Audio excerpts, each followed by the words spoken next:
after I saw the news with the children in Ethiopia starving to death, the famine that was going on over there, I decided to lay down, but that thought kept seeing those pictures of children with the blowed up stomach and everything, stayed on my mind. So I said, well, let me go and try to write the Lord's Prayer that I'm going to say on that Sunday morning, the following Sunday morning.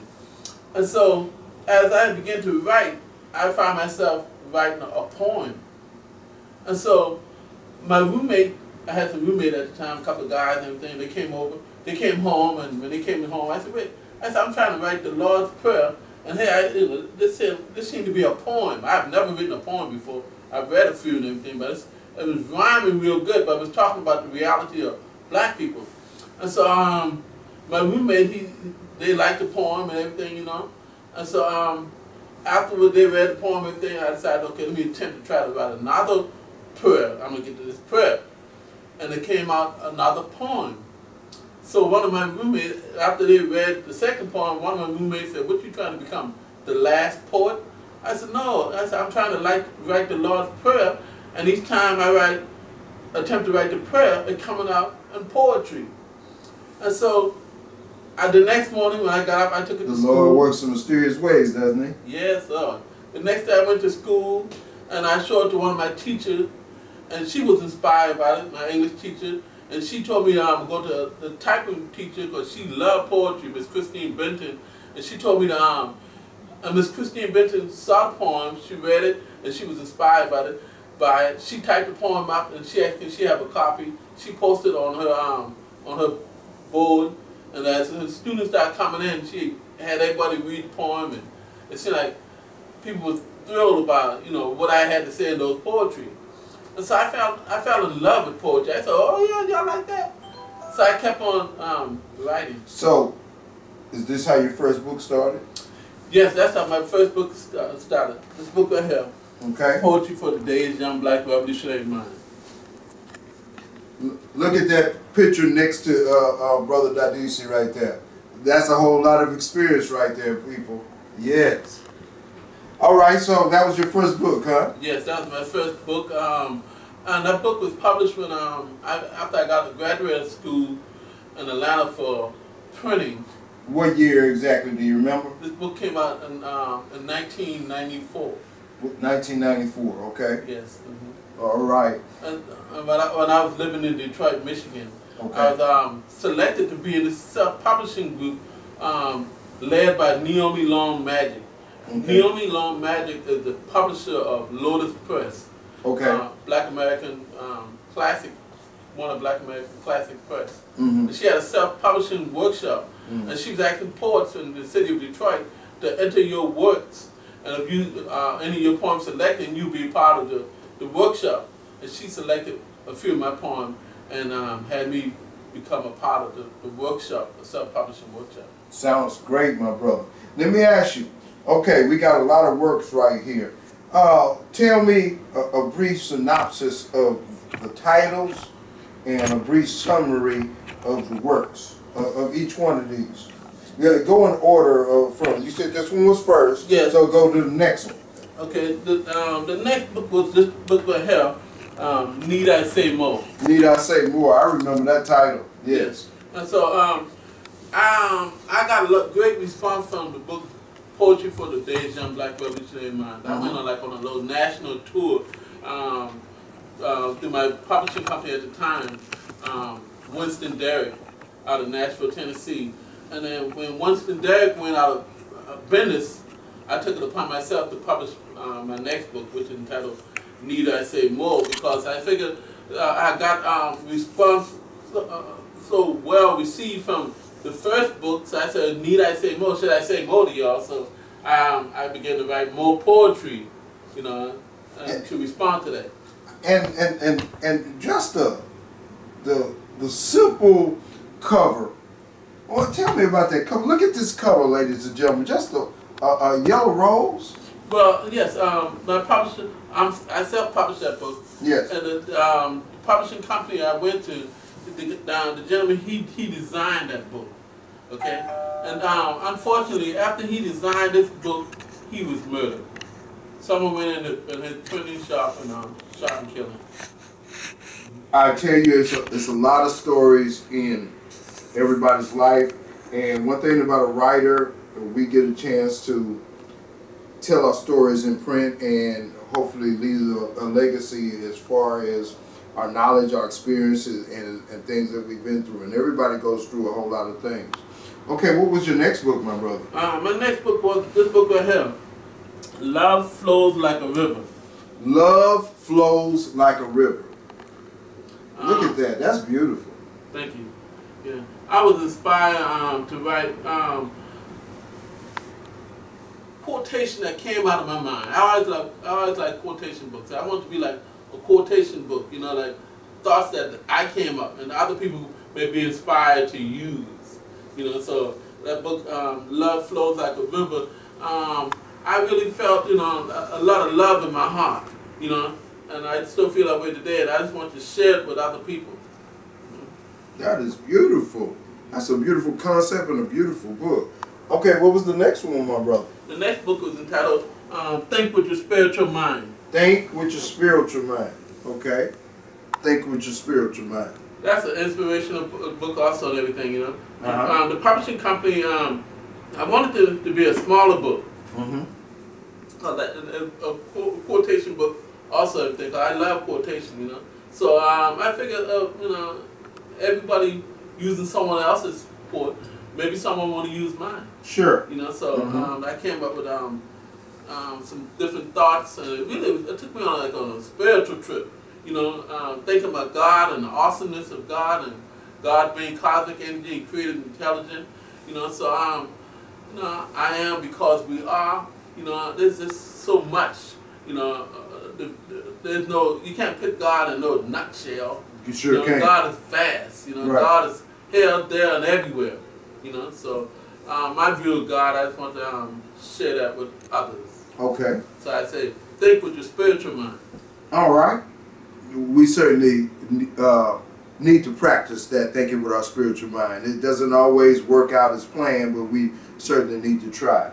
Okay, what was your next book? My next book was entitled Sick People. Sick People. Sick People. Look at this.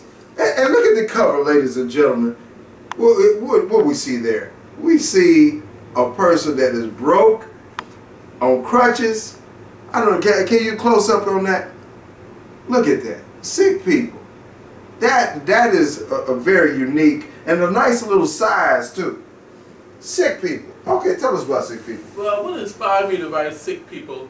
I was once sick myself. I went in the hospital in an emergency situation where my appendix had erupted. And while I was home recuperating, and I live at an apartment complex at the time, and I live upstairs, and I knew a lot of the neighbors. So as I would sit outside sometime and just observe and just take the fresh air while I was healing. And some people would walk by and they ask me how I'm doing and everything, you know, and then some people would come upstairs and actually talk to me and everything, you know. And so I just thought about the caretaker, you know, those people who take care of people who are sick, you know, the changes that they take the caretaker through, you know. So I want to look after both sides, you know, being a person who is sick and then being in the position of someone who's taking care of me and everything, you know. So I kind of made it a humorous book, you know. I wanted you to be to laugh and joke, you know. So different laughter bring on healing. Yeah. You know, so that book will make you laugh, you know. It's really a humorous book for healing. Very good. Okay. You also have this book, A Bachelor's Wish List. You are a married man now, right? Yes. Okay. How long have you been married? I'm married 8 years. 8 years, okay. Yeah. Love is a very powerful thing. I would take it by this title, Bachelor's Wish List. There was a time when you said, I wish I could get to that perspective, that level. Well, I wrote that book, I completed the book in 2008. A week later, I met my wife. So, the book was sitting up for about 7 years, you know. And so I decided, it was sitting up in my closet. I asked my wife out there, I said, I may die and this book would never get published, and I think people can use this book, A Bachelor Wish List, and those are some things that I thought about being a bachelor at the time, that I would desire from a woman, and I try not to be a male chauvinist, that I want this, I want that. No, I want to, I try to write that she can meet me on halfway. As a divorcee, bachelor, at this time, I certainly would love a perspective to have a partner. So I'm envious of you, my brother, and that certainly caught my eye, a bachelor's wish list. I am a bachelor. I certainly would like a good partner.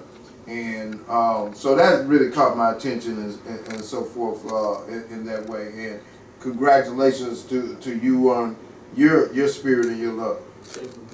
Yeah, that book coming out. That book just came out this year. Oh, that is great. This February for it just came out, so you can get my book. Where are these books available? My books are available on Amazon.com. Amazon.com. Yeah, you can go to my website. I got to talk to you more about that, but Amazon.com, and your website is what? My website is Poet, Poet, Dadisi, DADISI.com. Poet.dc.com. So all of these books are available. Let's recount them. Poetry for Today's Young Black Revolutionary Minds. Love Flows Like a River. Think with your spiritual mind. Need I Say More, which was his second book. Sick People, which was fifth book. A Bachelor's Wish List, which is the newest book, just came out in February. Available on poet.dc.com. All right, let's talk about the music now. Yeah. This is my music CD. All right. I Saw Two Rainbows in the Sky. As a poet, I always had poetry in my head, but also at the same time I had music in my head. Yes. So a writer, a poet really understands that. I understand that. Yes. So these were original songs that I heard in my head and everything. So I wrote them down and I went into the studio and started recording it. It took me about 5 years to complete this CD. Okay. I was running back and forth down the road at different studios, traveling across the country to South Carolina, recording it there. It took some time. Okay. But I was committed to it, because I really wanted to get your expression out there. Right. in a song format. I wrote some songs a long time ago. I need to get them out there. Even if they don't work, I got to get them out there. That's why I understand what you're talking about. I really understand. So, I know I saw one of your videos on YouTube. So tell me, is something else available on YouTube for your music? Yes. I have videos on YouTube also. A couple of music videos. Now I want to ask, what is the future? What is planned? What you're working on right now that you're working on that's still about to come out? We know we got this just came out in February, but I know a writer doesn't sit still. Right. I'm working on my memoir. Memoir. Yeah. Okay. Tell us a little bit about your memoir. Well, I've had the opportunity to travel the world quite extensively. Tell us a little bit about that. Okay. In 1994, I won a trip through McDonald's restaurant to go to West Africa. When Alice Haley, the guy who discovered his roots in West Africa, after he died, his son got with McDonald's restaurant to sponsor a trip to West Africa. It was a sweepstake competition. It was all over the radio and everything. You just had to go to McDonald's restaurant, enter your name, and then put it in the box and everything, and you get lucky. Someone would call your name. Well, I was the lucky one, and so McDonald's restaurant sent me to West Africa, the Kunta Kinte village, where Alice Haley discovered his roots. I spent 2 weeks over there. They gave me $1,000 suspending, So that's real good. I went to That Senegal sounds like a again, beautiful experience. Yeah, man, that's really nice, And I also had this opportunity on my own to finance my way to Egypt. I went to Egypt. I went in the pyramid. I went up and down the Nile. Egypt have a lot of history about African history, and I wanted to see it for myself. I know they show a lot of that stuff on TV and movies and stuff like that, but I wanted to see it for myself. There's a lot of history in Egypt. I learned a lot. Great. Cut. Jalen.